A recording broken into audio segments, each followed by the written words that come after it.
ये जो लोकसभा के चुनाव थे, ये एक ऐसे चुनाव थे जहां पूरी दुनिया देखना चाहती थी कि देश के लोग किस प्रकार की राजनीति को पसंद करते हैं। जो राजनीति पिछले 10 साल से भाजपा के शासन में लोगों ने देखी, वो सिर्फ भाषण, प्रचार, प्रोपेगेंडा, झंडा, बैनर, टेलीविज़न और इश्तिहार की राजनीति थी। और देश में जो खाई बड़ी है, अमीर गरीब, सबसे बड़ा मैं मानता हूँ देश में सबसे प्रमुख जो चिंता का विषय है, 2 विषय हैं। पहला अप्रत्याशित बेरोजगारी और दूसरा जो खाई बड़ी अमीर गरीब की।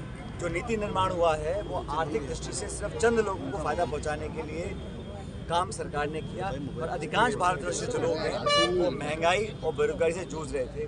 तो जो परिणाम आज आए हैं, संख्या बल किसका है, गठबंधन सरकार किसकी कब क्या बनती, बात की बात है, लेकिन शुद्ध रूप से जो परिणाम का आकलन आप करेंगे उसमें ये वोट सरकार के खिलाफ पड़ा।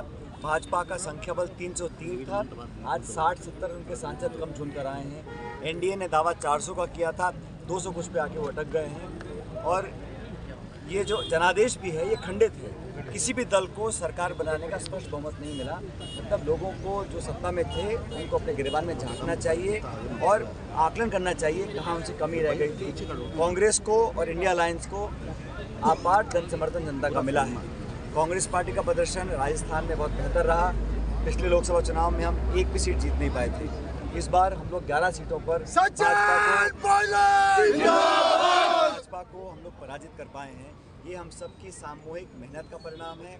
अच्छा प्रत्याशियों का चयन हुआ, हमारा मैनिफेस्टो, हमारा कैंपेन, राहुल गांधी जी की पदयात्रा, प्रियंका जी का, खड़गे जी का व्यापक जो पूरे देश में प्रचार उन्होंने किया, उसका लाभ हमको मिला है।